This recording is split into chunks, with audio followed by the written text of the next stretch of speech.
Death of a unicorn. More like death of my patience. More like death of good media. I'm only kidding, gamers. I actually quite liked the movie. I just wanted to make those puns regardless of the quality. All right, guys, I just got done seeing Death of a Unicorn. Yes, you heard it here first. Starring Paul Rudd and Jenna Ortega in the newest hit A24 film. Paul Rudd and Jenna Ortega play a father-daughter duo who just recently lost the mother.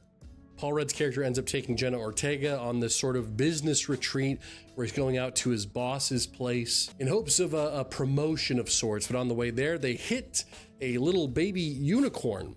Jenna Ortega's character ends up seeing like stars and what's beyond the world. And then Paul Rudd takes out like a tire wrench and just starts slamming it in the head.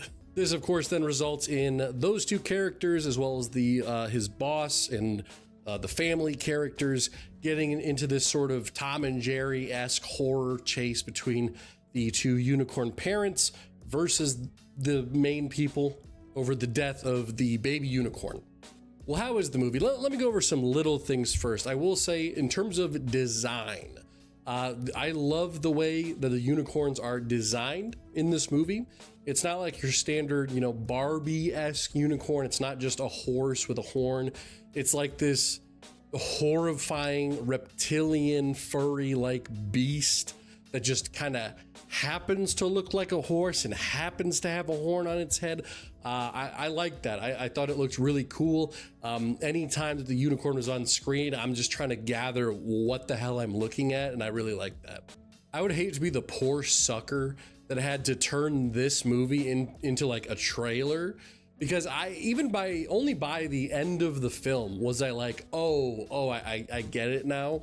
Because this is the pure definition of a comedic horror film, where one moment an innocent woman is just stabbed by a unicorn horn, while the other unicorn parent goes and just rips her in half. And then the next moment, Will Poulter's character is talking about NFTs.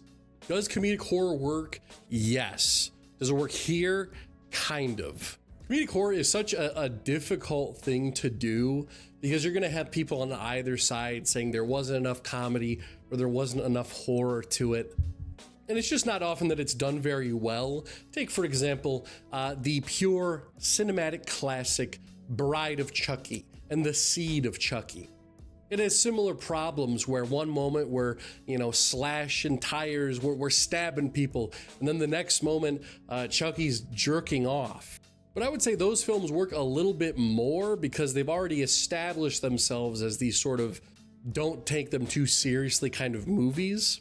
And the issue I have with this film is you're mostly taking it very seriously for the first 30 minutes. And that actually goes right into my second issue. The setup before the unicorns really start doing stuff, before there's any sort of death, we have to go through a good 30, what felt like almost 40 minutes of just kind of dialogue and family troubles. Because I will say the unicorn stuff is the best part of the movie. When people are getting ripped apart, getting stabbed, well, when you're running upstairs, this massive horse creature is running after you, those moments are super good.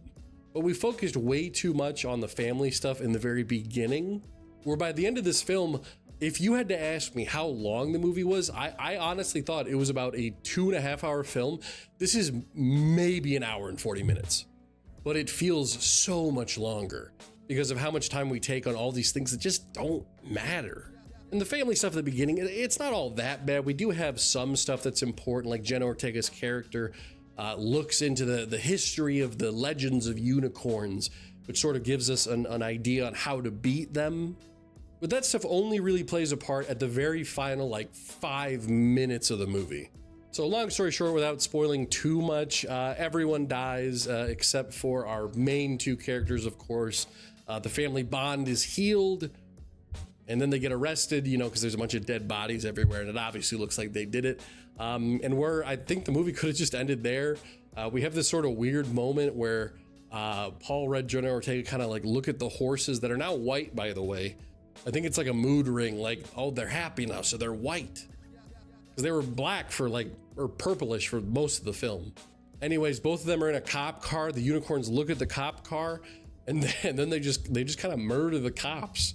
And then the credits roll. That's kind of about it.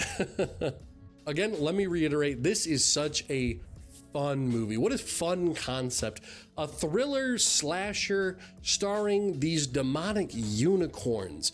Paul Rudd does an amazing job. Will Poulter, fantastic. All the cast does such a good job. I love how A24 movies are becoming so popular that more mainstream actors are jumping into these sort of roles.